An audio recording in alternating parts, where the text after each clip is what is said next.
like he is. You don't know who Tim is? Tim's he's the best friend. The best friend. He's the one who actually saves humanity, right? Pretty much, right? Pretty much. If it wasn't for Tim, we would have been fucked. Yeah. Hey, there's a cop looking for you. You better move. Move it. Never knew that a guy with a mullet saved the world, dude. No, it is always the guy with the mullet that saves the world. Let us not forget He saved some time too. Just he even pushed away the guy's like, hey, I think he's over there. Okay. I didn't know you had a name Tim, so let's cheer for Tim. Thank you for saving the world. Cheers for Tim. Welcome to another episode of season 4 of 3.5 Gentlemen, the podcast, where 3 of the 4 hosts provide a refined and intellectual analysis of movies from our private collections, and one of us tries desperately to keep up. We'll let you decide which host is which, but for now, traveling through time in a bubble of weirdness is me, Sean, and my co-hosts, Jeremiah. Say, that's a nice bike. Eddie. Hasta la vista, baby. And Brandon. I'll be back. Nice. You got it. Look at him. Brandon contributed. That was really cool. I was going to say, get down. I could have done that one or be like, get to the chopper. But that was not this movie, I realized. Get to the chopper was not in this movie. That's Predator. That was Predator. I think that we should do the whole podcast like this. Eddie, I want to hear your Arnold, please. I think we'll lose many viewers. It's more like the Terminator. Chill out, get wad. John Connor's friend. All right, with season 4, we're picking movies that we'll think will be fun to talk about. Some of these movies will be from our private collection, while others will be from new releases or in theaters. As with every review we give, our goal is to answer one simple question. How many drinks does it take to get through the film that we just watched? Now, at the end of the podcast, we'll rate the movie based on a scale of 0 to 5. 0 being a perfect film that you can watch stone cold sober, and 5 being sort of the film that makes you feel like a razor sharp blade of liquid metal just pierce your brain as you're drinking out of a milk carton. Shouldn't have been drinking out of the milk carton. That's true. Felt so bad for that guy too. You know, his name is Xander Barkley, and he was 24. He was actually in. Okay, so he was also in The Walking Dead, and he was. Oh well, he's in Gattaca. So, and all it all he comes is my around. favorite in Gattaca. With that, He what movie? should have watched out for Wolfie. With that, what movie do we have pursuing us tonight, Really gentlemen? pursuing? Dun dun dun dun. Okay, well. Anyway, Dun dun dun dun. I don't know. Relentlessly That works. pursuing. You're the one who fucked with the I'll make script. sure I got to highlight the different changes I need to make. Anyway, tonight we're going to be Blue milk and God. Tatooine. Oh shit! Tonight we're going to be taking a look at Terminator 2: Judgment Day, the 1991 sequel to 1984's Terminator. T2 takes place 10 years after the original. In the sequel, a T-800 Terminator cyborg is sent back in time to save the life of John Connor, the eventual savior of mankind from the updated and murderous Terminator, the T-1000. T2 stars Arnold Schwarzenegger, Robert Patrick, Linda Hamilton, and introduces the world to Edward Furlong as John Connor. The movie has earned an IMDb rating of 8.6 out of 10 and has a Rotten Tomatoes score of 91% with the critics and a damn audience score of 95%, which I think has got to be one of our highest ratings in recent movie choices. As with every review we give, we try to pair our selection with a cocktail that we feel enhances the viewing experience. And why don't you take us through the cocktail that we've chosen for this film this evening? No problemo. Tonight we're drinking the Hasta la Vista, baby, which is just our renamed take of the Adios motherfucker. To make this Hasta la Vista, baby. Yeah, I know. I was reading that too. I was like, it's kind of the same drink. No wonder I'm tipsy. Hasta la vista, motherfucker.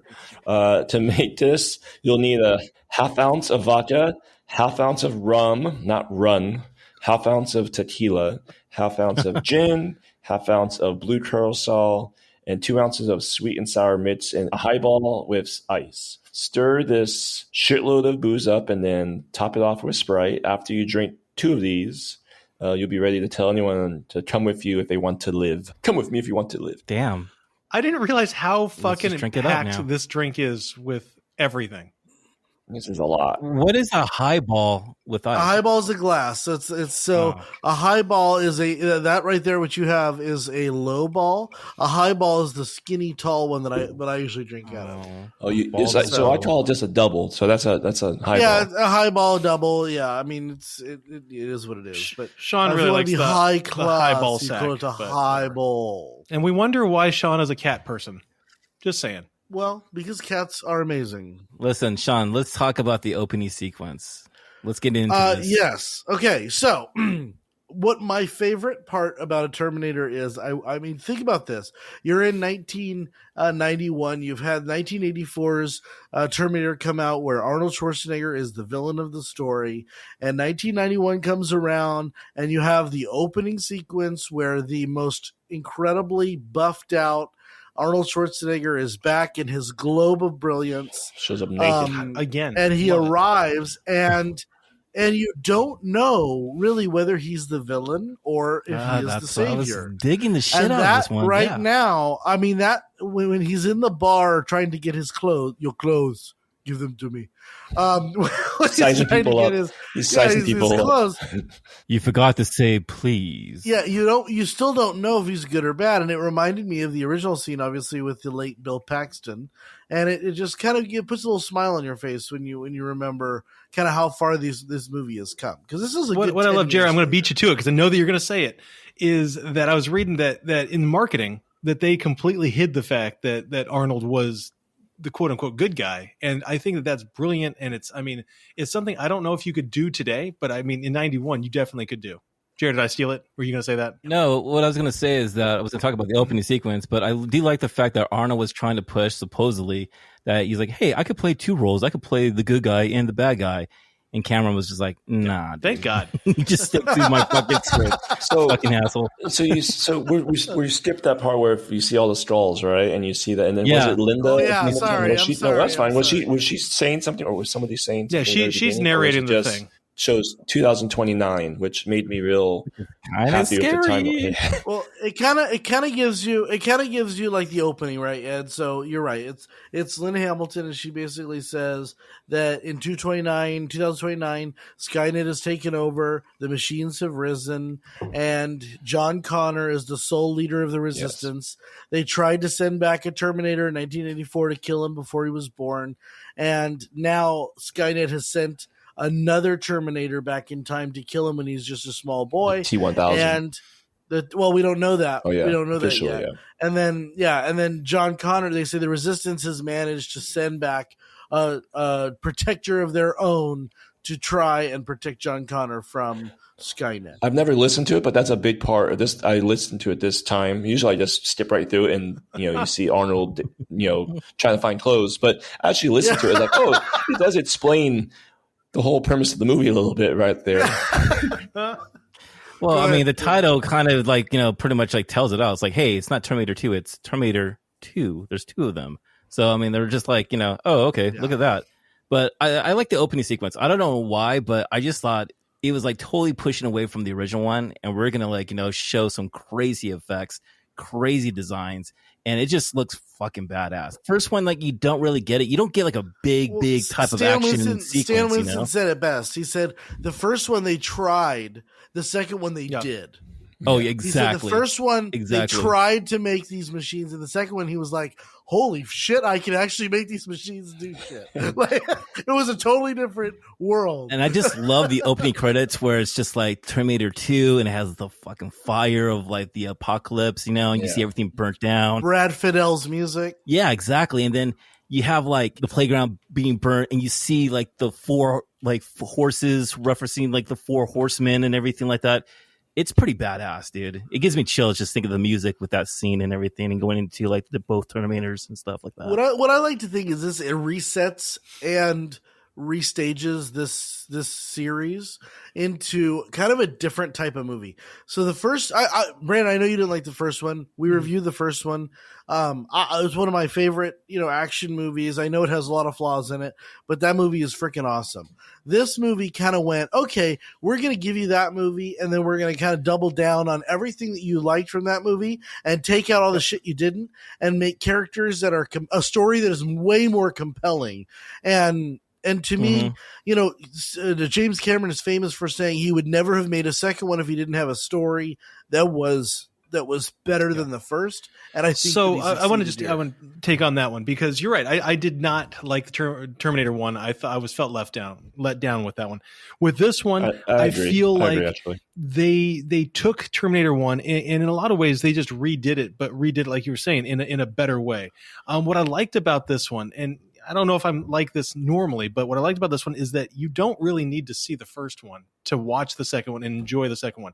I feel like I could have come straight into T2 and granted, there's been, 30 years or almost 40 years, Jesus, almost 40 years of time where I've heard the cultural references and everything to, Arnold being the Terminator in Terminator 1. But at the same time, you can sit down, you can enjoy T2 without any understanding of what happened in T1, right? And I really like that. And you're talking about the fucking visual effects on this one. It's funny. I just literally this morning or this evening, I was talking to Amanda about visual effects and talking about Star Wars and why Star Wars is so fucking important, and then why Matrix is so fucking important. And I skipped over this one, and I should have mentioned this one because I feel like we can't be talking about the transition from Star Wars to the Matrix without talking about T2 and what Stan Winston did and what we see not just in visual effects, practical visual effects, but also the computer-based visual effects, the CGI. And I'll piggyback on what you're saying about the effects here. I mean, I think they hold up to even now, 30 plus years later. We just recently saw The Flash on demand. And the effects on that was dog shit. Yeah. To the point where, like, this movie 30 years ago, totally 10 times was way better than The Flash. And it just holds up, man. The visuals, it's just the whole look to it. I'm going to piggyback one more time. And what I think is brilliant about this movie, and forgive me if I'm gushing, but to me, the clarity of this movie, the precision, like the camera clarity is so crisp. It is so beautiful. Even on Netflix, the camera clarity is so crisp that it's so easy to have shitty special effects because everything else is super crisp. I mean, obviously the effects are a little dated, but I will say this as well. Robert Patrick. Yeah, that's him. Yeah. Robert Patrick delivers a performance of a lifetime. Yes, he did. We need to talk about it. And without that performance, the special effects don't work. Agreed. Because he was scary as fuck.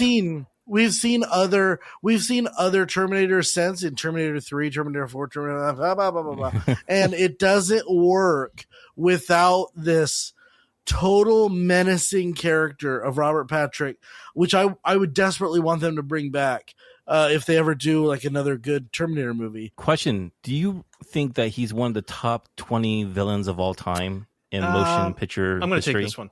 No, I don't think so. But at the same time, I think that, and I was hoping that we'd talk about him, is that his performance, you said performance of a lifetime. Sean, you're absolutely right with this one. He fucking holds the screen, and every time he's on it, he is just, you're captivated by it.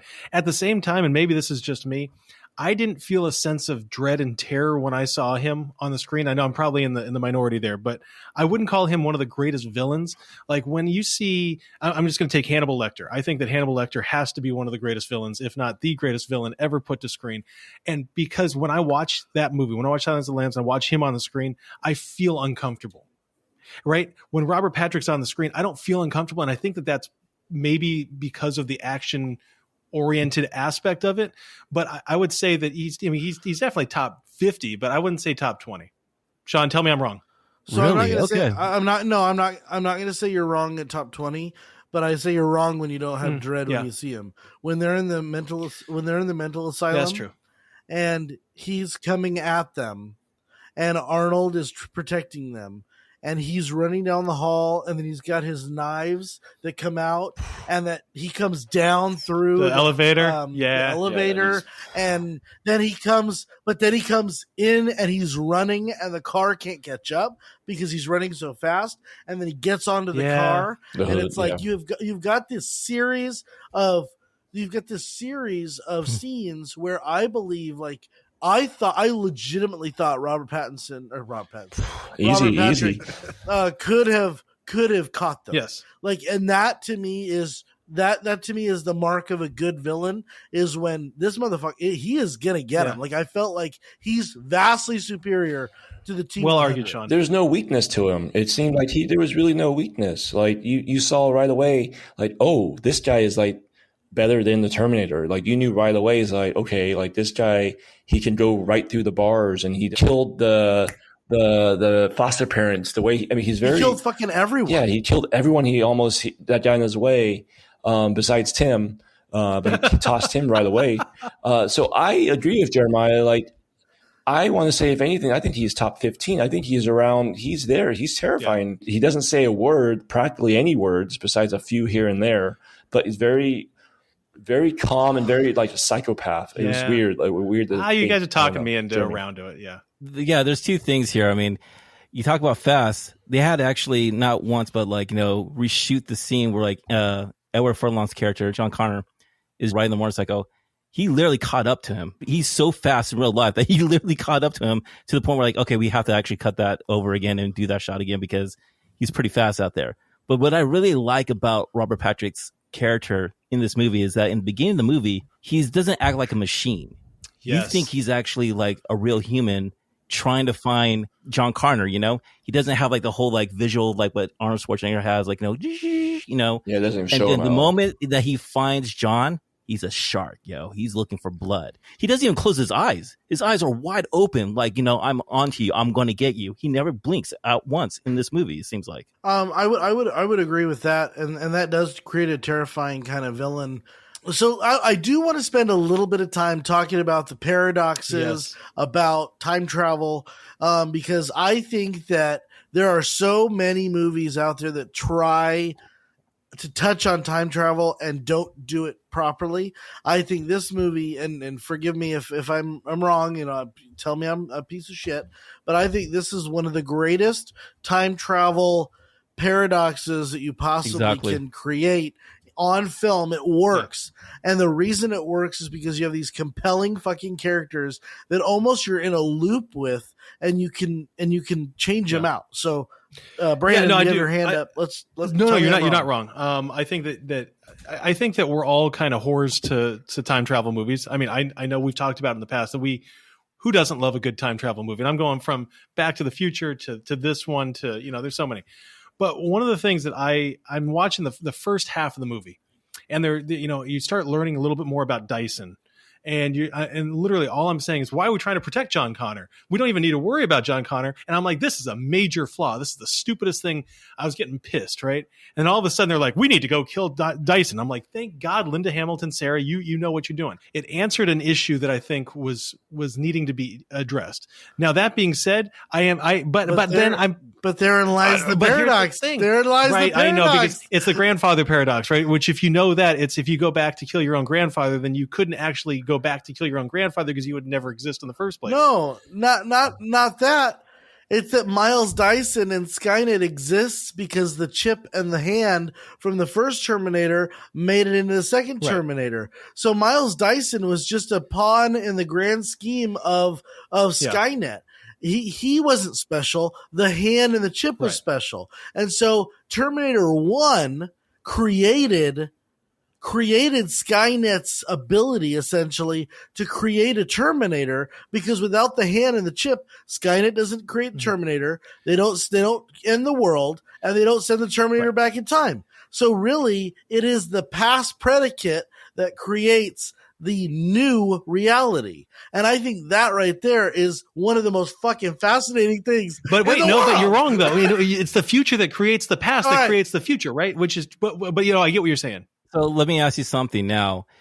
Let's jump into the end of the movie. The arm, when Arnold Schwarzenegger gets damaged, he loses his left arm. There's still a part. There's still a piece. There's still a part that they did not burn. So let me ask something.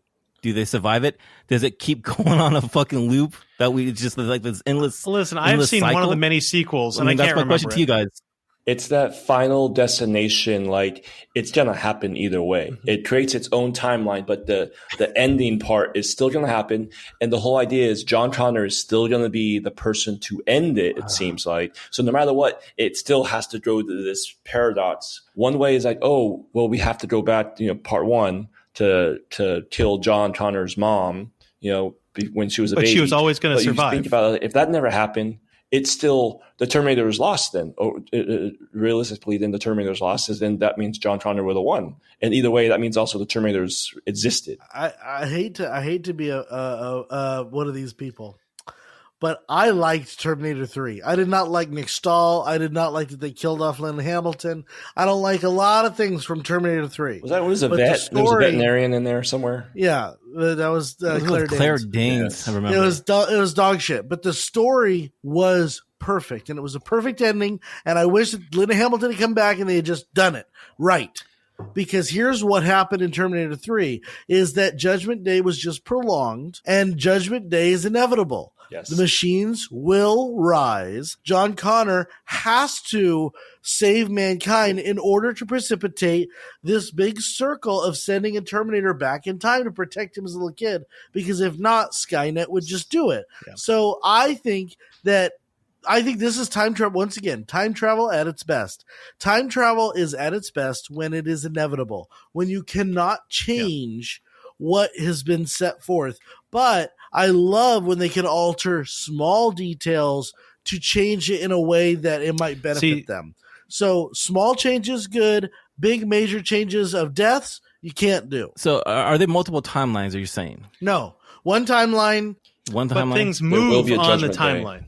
Either way. Right. It just adjusts. It shifted forward, and Judgment Day became, and actually in Terminator 3, we see Judgment Day. We see the falling of the missiles. That was a good scene. I remember that scene. Skynet. Have you guys watched the theatrical version, or have you guys watched the director's cut version? I watched the Netflix version. Both. I've seen both, yeah. So that was a theatrical version. There's only 2 differences or 3 differences. So it's not Blade Runner, is what you're saying. You want to point them out? No, it's not the final cut. Or it's not the final cut. It doesn't change anything. They removed the narration on it. No, Kyle Reese, Michael Biehn shows up as a figure or something when she's in the hospital. I wish I'd had that. Telling her like you have to be strong, you have to be. I like Kyle Reese. It was really fucking cool. And then you got to see another one with the T-1000. He goes to John's room and he kind of figures out, what John Connor is, and he finds out where the mom is staying. But the most important thing is the different ending. You see Sarah Connor as an old little lady watching John next to the Capitol. I guess he's like a fucking senator or some shit like that. But I'm kind of glad that they removed that, because it leaves like kind of like an unknown direction where the movie is going to be ending. You know what I'm saying? Terminator 2 served it up on the good platter. Yeah. And it just like it should have been so many different ways. This ending mirrored the first ending. I like right? that. Terminator 1, it's about she gets in the Jeep, right? And she goes drive off to the mountains and the hills. And this one was the exact same thing, right? You got the image of the road and they're going on the road, and you got the voiceover. I think that this was, Eddie's right. This is sequel bait, 100%. And I know that anybody who told James Cameron to rewrite or to change the ending or his thoughts on it was simply for T3, T4, and so on. Right.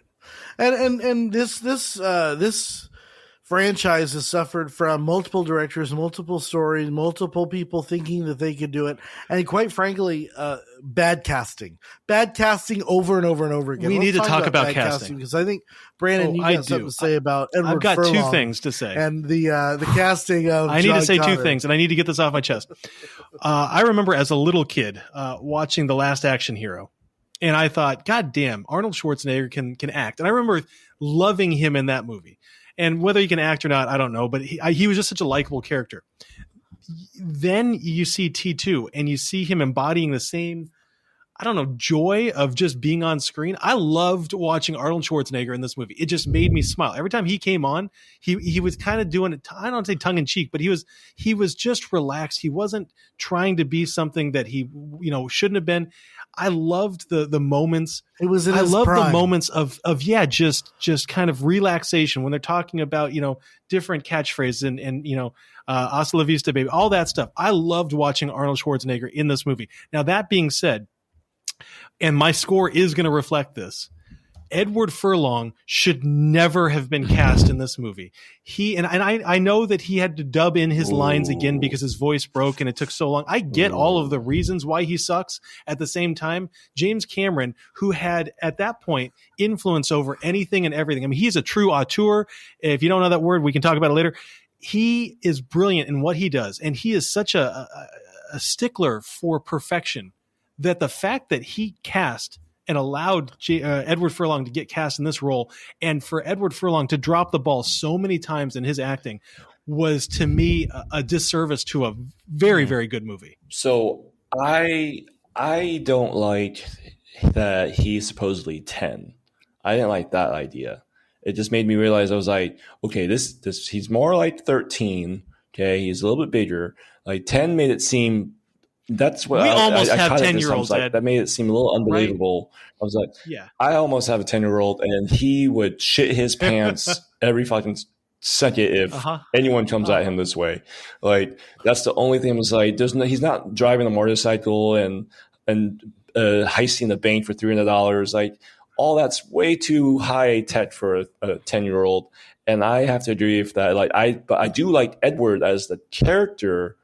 Like, but he was just like, can you change his age a little bit? Can you make it seem like he's 14 or 15? He was really 10 years old in this movie? He was supposed to. They said he was 10 years old. Yeah. 10. So I'm going to piggyback off of what both of you were saying. And I'm going to start with a question. Was it as bad as Jake Lloyd in Phantom Menace? At times, I'm going to say yes, at times. Not throughout the entire thing.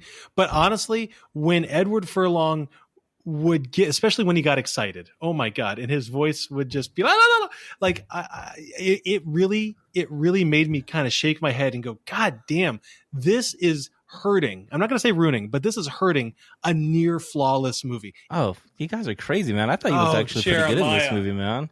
Because I have a different perspective. I think he was great in a couple of scenes. When he had to like stop and reflect, I think he showed River Phoenix like tendencies. I thought he had some real gravitas on screen. And then I also think that he was terrible in other scenes. Like, not just bad, but like I'm like, good God, man. Rein it in, like dial it back a little bit. Yeah. And so I felt like it was uneven performance, and this is the problem. So this was his first movie. I'm going to give him some grace, but I do think. But can you give James Cameron grace? Where he's gone, that's the question.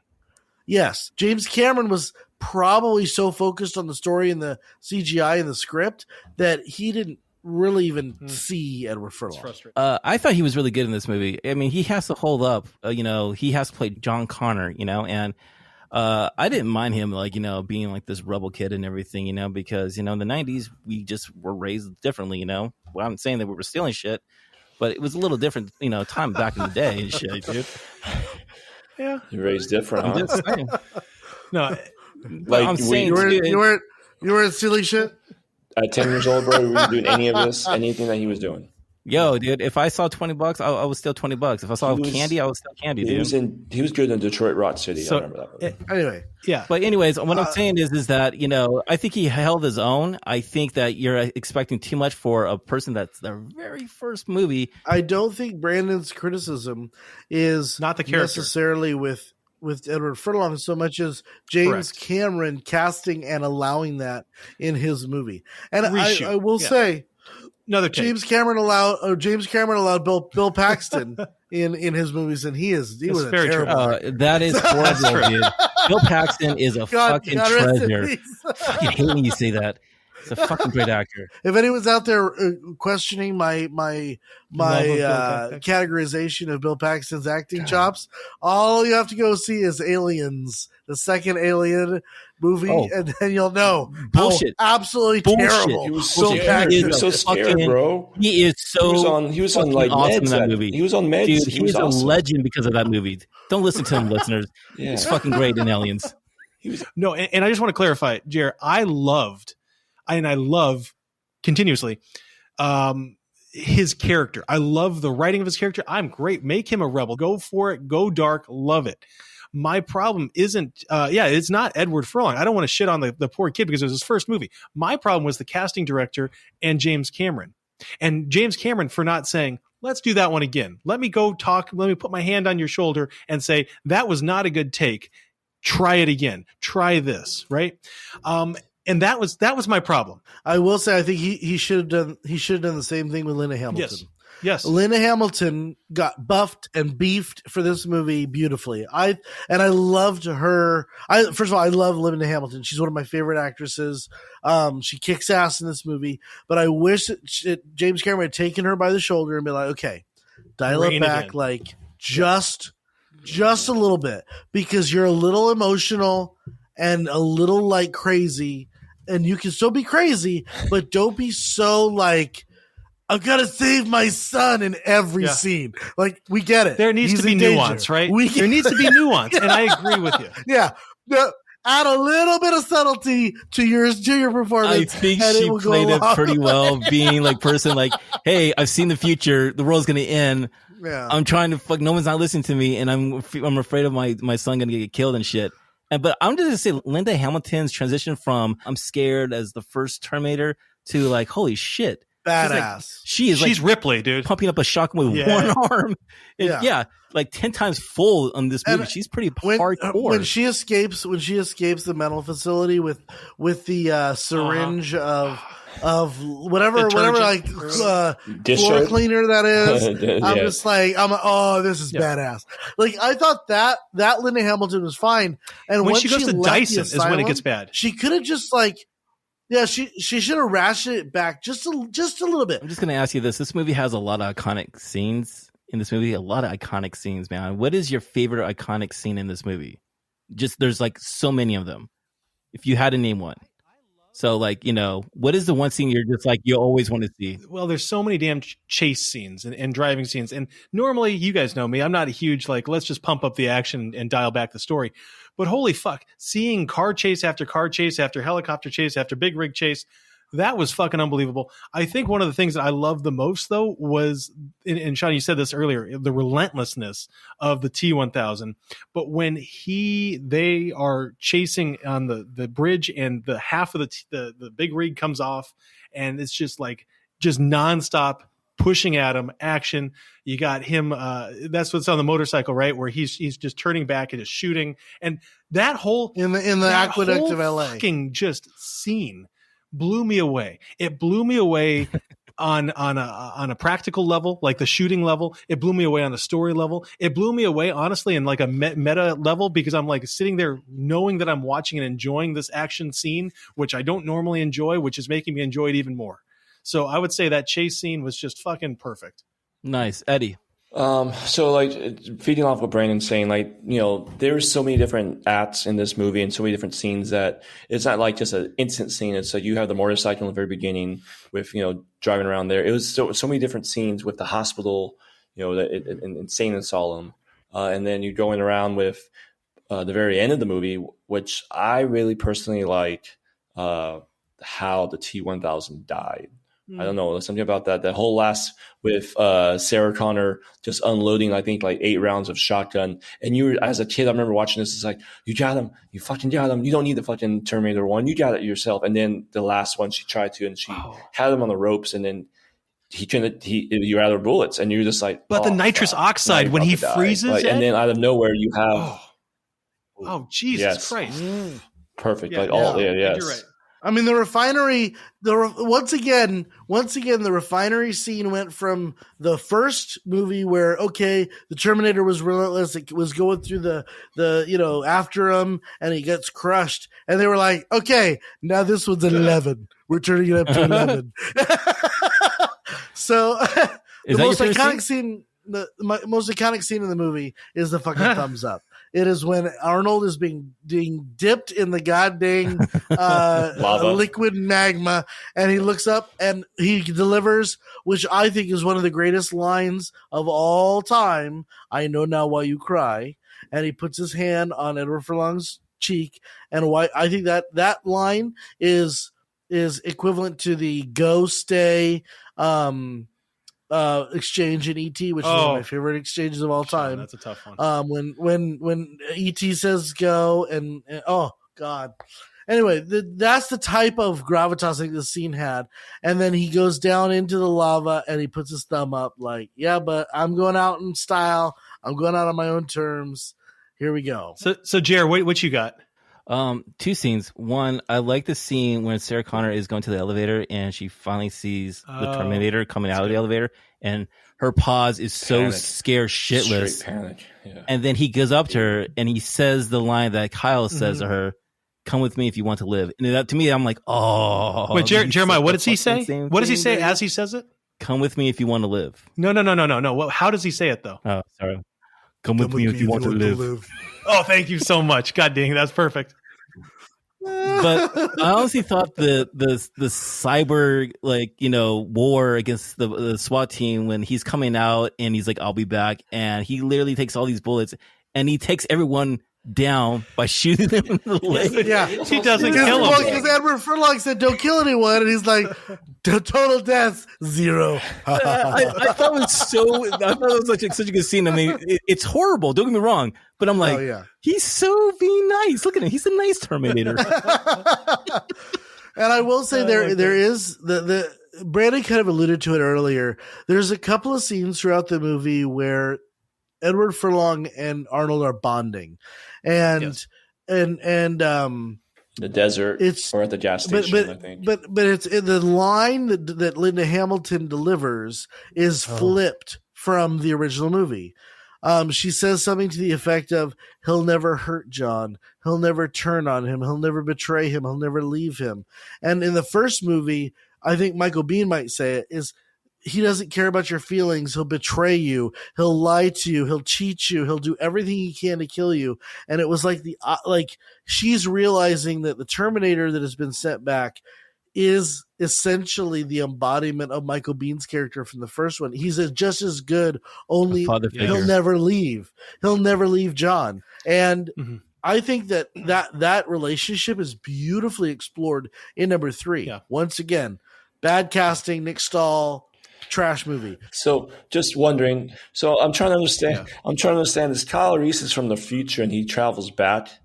Well, technically Kyle Reese is from the future, travels back to the past in 1984. John Connor's mom, and then mates John Connor, and then but wouldn't he have like some type of superpower? Technically, if John Connor, you're not thinking fourth dimensionally. What if John Connor was like technically? Like I remember it was so hard to understand this when I was a kid. I was like, wait, how is this working? I got two things though. One, Sean, I'm going to throw this out there for your benefit, but if you haven't seen About Time, we're talking about time travel movies, you got to see About Time. That one is one of the top, I would say top 5. Sean, would you say top 5 time travel movies? Top three. Top three. Okay, I agree. That's with Bill Nye, right? Yeah. Bill Nye and Dominic, and Gleason. Dominic Gleason. I cried my eyes out with that fucking movie. Jeez, that is one of the best. And it was a movie. So what's brilliant about that movie is that it lulls you into, I'm just a comedy. I'm just a funny movie with, and then all of a sudden it's like, nope, we're gonna fuck your brain right now. Fucking heart out.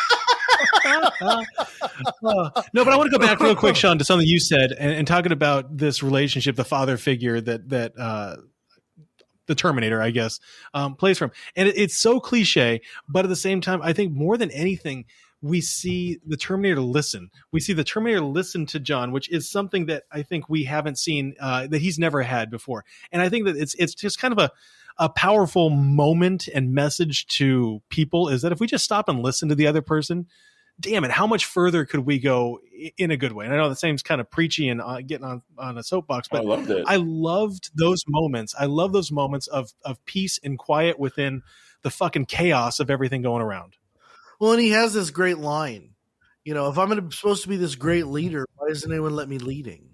Like, if I'm going to be this great military leader, listen to me. And that's exactly what you're saying, is listening. If more people listened, we'd have a better world. And stay away from Skynet. It's the message in this movie. Hold on. Stay away from AI. I do want to end with this. When asked if he was worried about AI taking over the world, James Cameron says, no.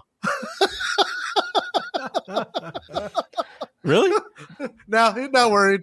Not worried. Wrote the greatest trilogy about machines taking over the world, but has zero problem with it in real life. Just no consideration, no concern.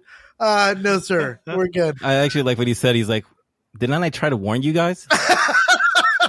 Literally try to warn you fucking guys. Fucking have a nice shit burger. That brings us to the end of a review. Now it's time of the podcast where each of the hosts provides a score on the following scale. Tim, the savior of mankind, can you provide our list, please? They need to bring him back with John. And John's like, hey, what happened to you? It's like, what happened to you, bro? I thought that chop got you. All right. 0, the perfect movie. You don't need shit to enjoy it. 1, a feel-good first cocktail. 2, a happy buzz. 3, you're going to Uber lifting home. 4, a rough morning walk to shame. 5, blackout, shit-faced, spring break drunk. Gentlemen, let's start with, I'll go first. So this movie, very special in a lot of ways that I just remember my childhood experiences watching this movie over and over and over again. This one, T2 was the movie that I liked out of all the Terminators. T2 goes somewhere where I think the Terminator 1 never had time to go to. And that's a huge part of what I think makes Judgment Day so special to me. It opened up the doors to time travel, and it just holds so much with the action sequence. I love the music. You know, the very end, I always get a little teary-eyed when you have those moments of he's saying bye to his friend, and you know, and John Connor knows he has to let him go, but he knows, you know what, he learned so many different lessons just with this amount of time.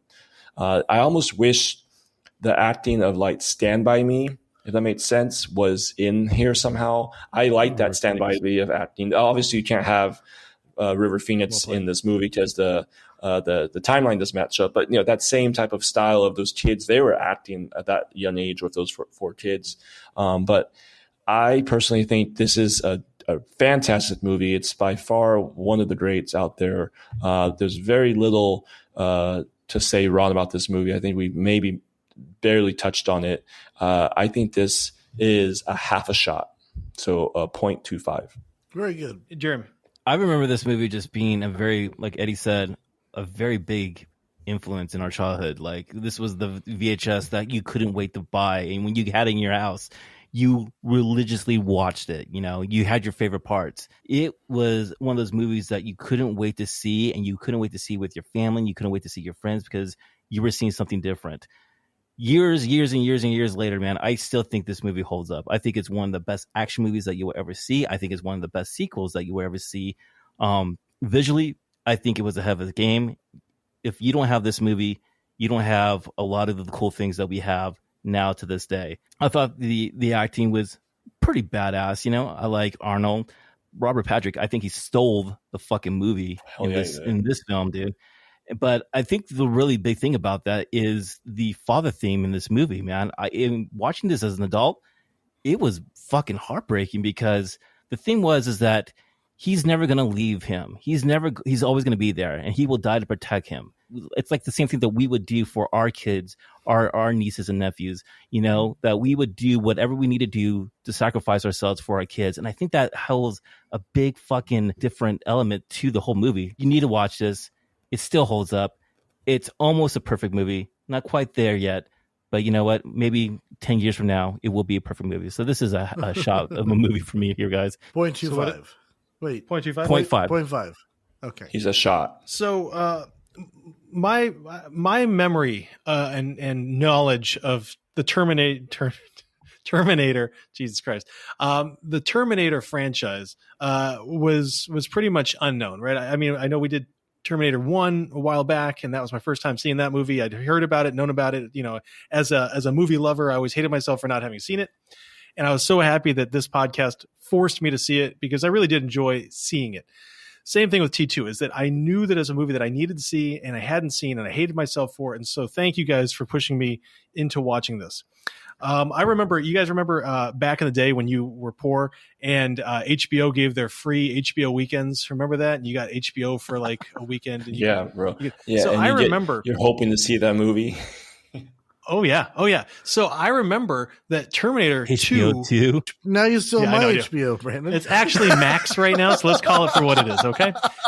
Jesus Christ. Anyway, so I'm watching. I turn on the TV and I turn it over to HBO free weekend, and Terminator 2 is on. And I was probably 8 or 9 at the time. And it was the milk scene, which is the one that sticks out in my mind, which is why we threw that little in there. And I remember thinking, holy fuck, what did I just see?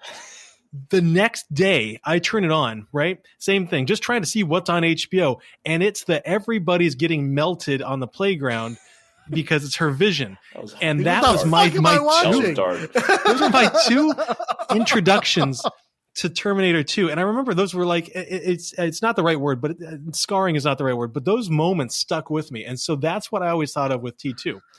Then when you step back and you watch it, and when I watched it, I realized that number one, it is completely just pure action. Well, it's everything you hate. It's everything that I hate, right? Besides time travel. I do love time travel. But God damn it, this is time travel. This is action. This is violence. This is shoot 'em up. It's similar in a way to Matrix. This is these genre elements done correctly, right? And I think that you cannot disparage what James Cameron can do behind a camera.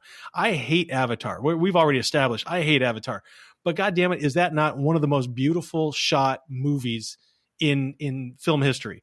T2 is brilliant. It is very, very far from perfect because of 2 elements, or 1 element, I guess. And that's the acting. And I would also extend that into the directing. I feel like James Cameron, and Sean, I think you said it perfectly. He was so worried about other things. And, we didn't even talk about the production issues with getting pushed back and delayed and inflating the amount of money that was going in from the companies and everything.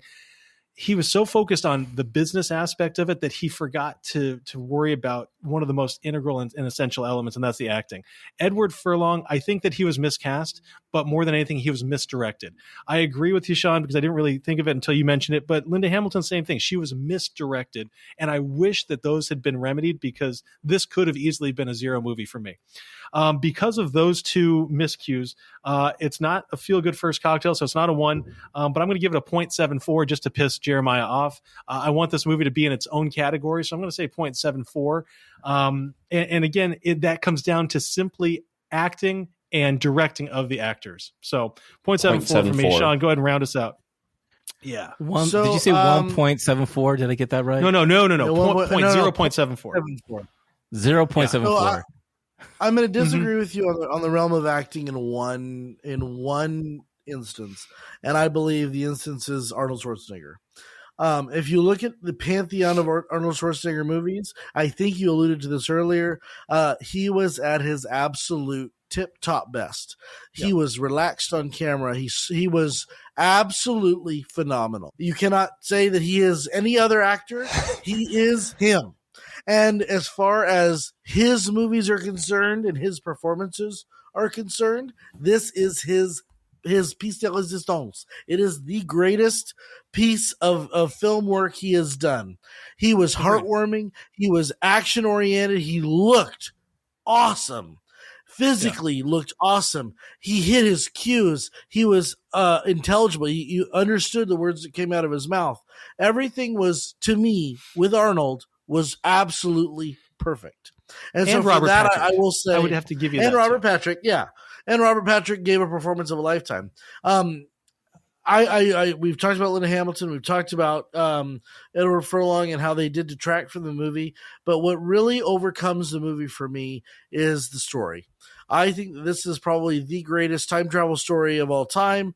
The concept is fresh, different. It is action oriented. It keeps you at the edge of your seat. It's got an Indiana Jones-ish, feel to it where you just can't get enough. He just keeps coming. It just keeps moving. The action, that's the type of action movie that I like, where there's no room to breathe. And when you breathe, you miss something. And then to cap it off, the visuals are as top notch as you could have got for 1991. And I think they hold up today better than pretty much any movie out there. This movie, to me, I'm going to give it a 0.25. I think this movie is as close to a 0 as it can get without touching it. once again, action, storyline, progression, and the fact that it's a sequel. I think if you look at the great pantheon of movies out there, you got your top 5, your top 10 movies, and this hovers somewhere in the 11th spot of all time, in my opinion.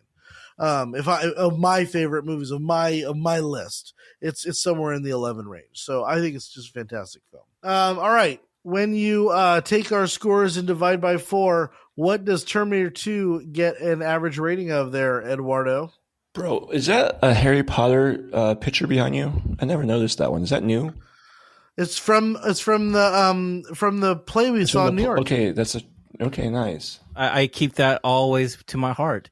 You should know this. It gives us a 0.435. 0.435. And Jeremiah, on the list of movies that we've reviewed, where does that put Terminator 2 Judgment Day? You're welcome for making it its own individual spot. Number 6.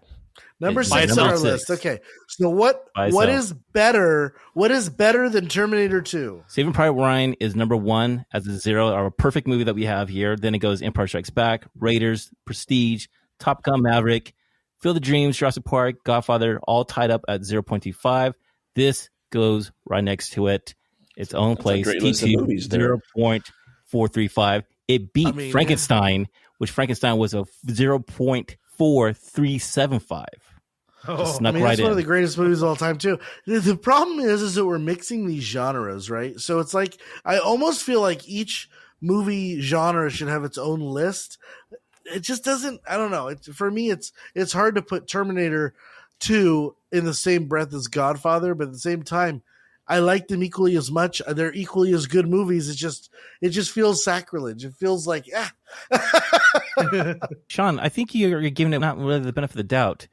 You have one of the best war movies. We have Empire Strikes Back, one of the best science fiction movies. Raiders is one of the best action movies. The Prestige is a great science fiction movie. And then you got Jurassic Park, changed fucking what we see, Godfather, and you got T2. I mean, it all fits perfectly nice next to each other. Fucking works. Yeah, it works. It's almost like good that I never gave zeros to some of these Trust the system, movies. Sean. God damn it. Trust the system. Eddie. You trust the system. You said at perfect time, right when I said my perfect time. Thank you, Brandon. The fact that you won't give a 0 is it flaws the system. No, it does not flaw the system. It does not flaw the system. That is eliminating. I don't want to be on Eddie's side. I don't want to be on Eddie's side, but he did give a 0 to Saving Private Ryan.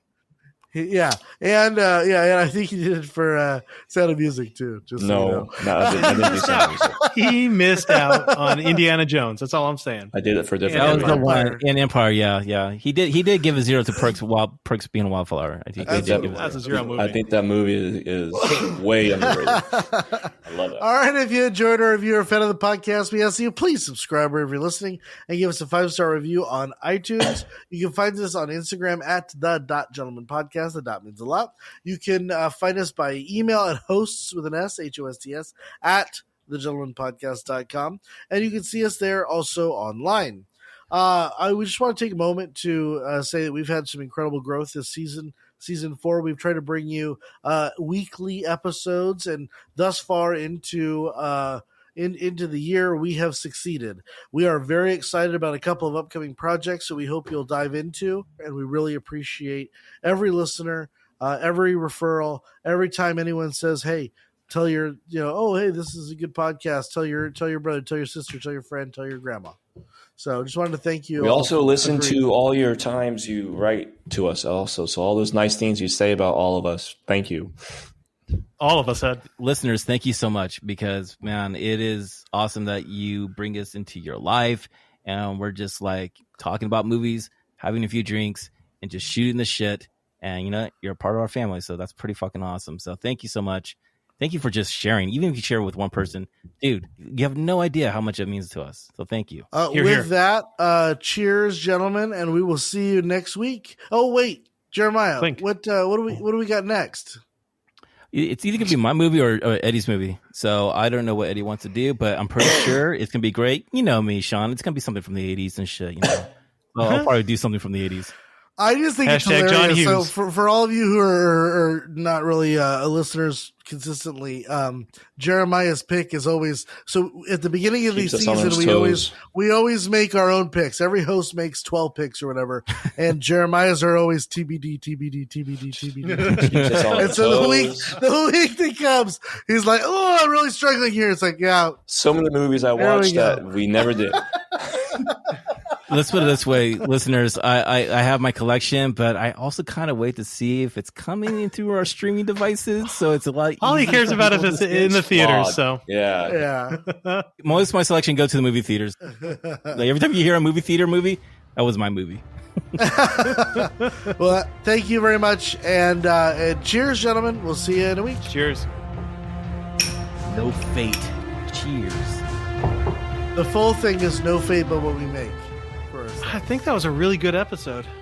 You guys.